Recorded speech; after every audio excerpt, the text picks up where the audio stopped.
All right, we are back. This is Bolo Punch Boxing Hour, brought to you by George Rogie Insurance. www.bolopunchboxinghour.com. Streaming to you live as always.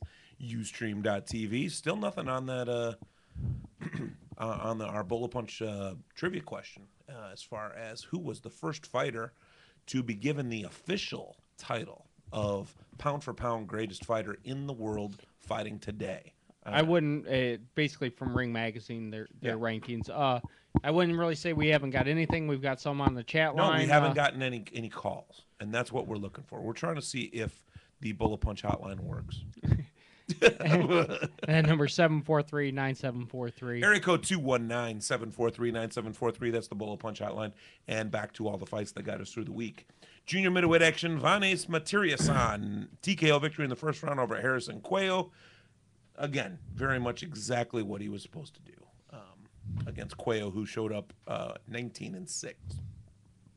So not much to be said about that. Yeah, let's move on to this big fight in Rome here. Cruiserweight action Saturday night in Rome, Italy. That is Giacobbe Fragomeni. A draw in the 12th round over Krzysztof Wlodarczyk. He retains his Cruiserweight Championship of the World. 116-112 Fragomeni. 114-113 Wlodarczyk. And 114-114. So he holds on to it because of a draw. Yes. Kept up and kept it at a draw. I'm hearing the magical golden tones and voice of Pete the Heat Perry, who I do believe has answered the question appropriately. Yeah. Giacobbe Fragomeni. Always impressive. Difficult name to say until you get to his opponent.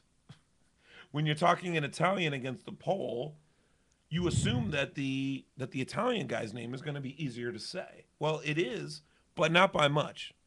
Krzysztof Wlodarczyk. Wlodarczyk, hopefully he can Wlodarczyk, however you say it. Hopefully he can basically come back, get a rematch here, and maybe get that title and get something going here and pull on with Tomas Adamek.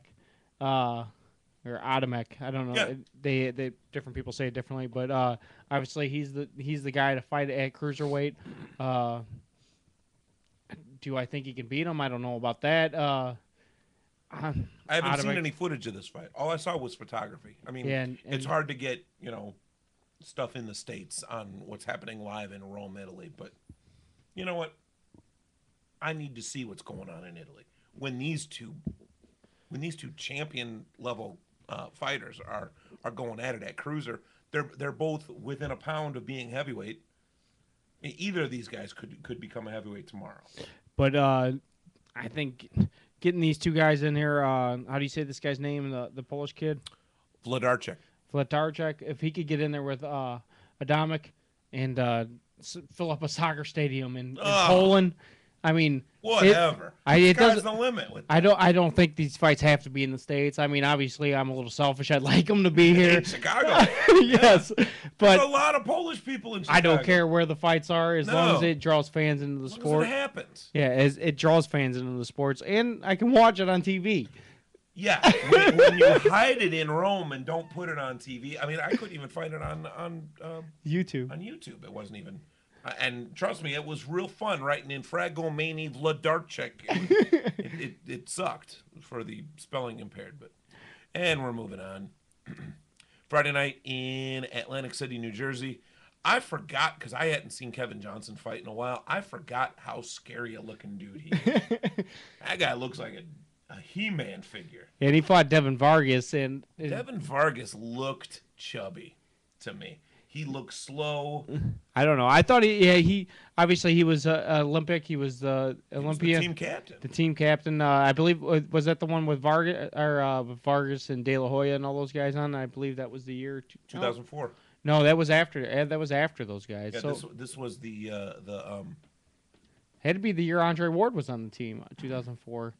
So yeah, and the Andre Durrell and come on, Chavez kid. I can't remember his name. The Hispanic kid.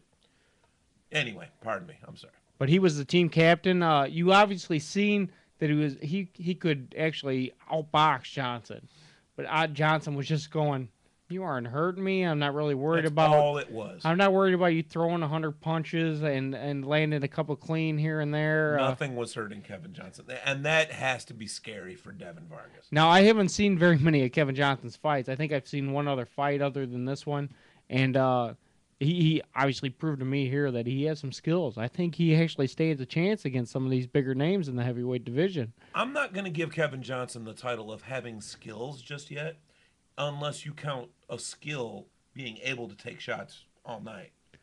Well, I mean, yeah, a chin is going to be listed as your skill. I wasn't impressed with his punching. I was impressed with his punching power, but not with the shots that he was taking. I was not impressed. He didn't have a high punch output in this fight. No, he gets real streaky. He doesn't care. It looked like he wasn't worried much about Vargas. He didn't think Vargas was going to hurt him, and he knew if he just waited it out, he'd be able to knock him out. I don't know if he would fight the same fight if he fought a Klitschko. I don't know if he'd fight the same fight if he fought Shigev or any of those guys. He'd have to fight a little bit different. See, for all the voice and mouth that Kevin Johnson puts out, you would think he had a bit more in his arsenal. He dresses pretty nice too. Yeah, we'll pretend that matters. I mean, We'll pretend that matters at all. Yes, he dresses to the nines, beautiful. But with all the talking and jawing that he gives out, I would think he'd try and go in there and blow the guy out. Honestly, I think Kevin Johnson might be a little bit lucky in this fight. That Vargas' corner threw the towel in, or no, that Vargas blew an eardrum. Now, granted, that's going to come from Kevin Johnson landing that punch on the air, but I mean, still, Johnson didn't say I'm going to blast out his eardrum. I mean, it happened. It happened, and it made Vargas constantly paw at that ear. Well, it was his right ear, so he's constantly pawing at it. It was bothering him, obviously. He was totally thrown off his game, and it was a matter of time. Vargas, an Olympian, he wasn't going to quit. He'd still be in that ring. Well, he didn't. A 700 round fight. Yeah, he didn't quit. He didn't quit either.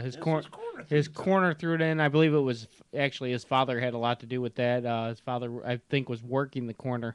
I don't know. Obviously, Johnson showed that he had some power. He had some skills. He talked about him having that quick, powerful jab. I didn't see that much in this fight. I'd actually like to see him show that off a little bit before he fought one of the Klitschkos. But obviously, for one of his first TV fights that he's had, he looked pretty good here. Let's see what he has in the future.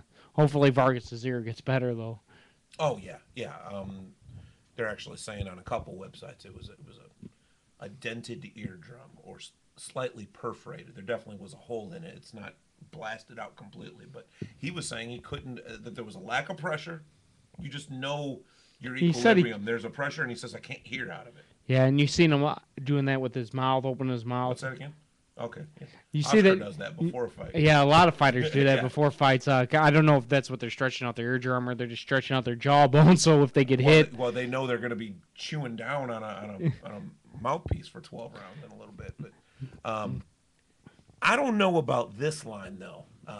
Dan Raphael on ESPN is referring to Kevin Johnson as possibly the best American heavyweight. Any thoughts there? I mean, when you have Chris Areola... That's who they were saying they would like to see him fight next, is Areola. You got Chaz Witherspoon, and who lost to Areola, but still offers some interesting angles here. And you've got... Johnson just looked a little bit more relaxed than either one of those guys. Areola, he looks like he's relaxed all the time. He looks like he's chilling in my garage, drinking some beer, just cerveza, whatever he drinks. But Johnson just looks like a little bit more of an athlete, I'd have to say, than what Areola does. And I don't care what someone looks like. I care about what they do. And Kevin Johnson is a tank. He's a tank. Nothing really to argue with. We're going to go ahead and take a break. We're done with that. We're going to go and come back in just a second with all the fights that we're going to be watching this week and next. This is Bolo Punch. We'll be right back at you.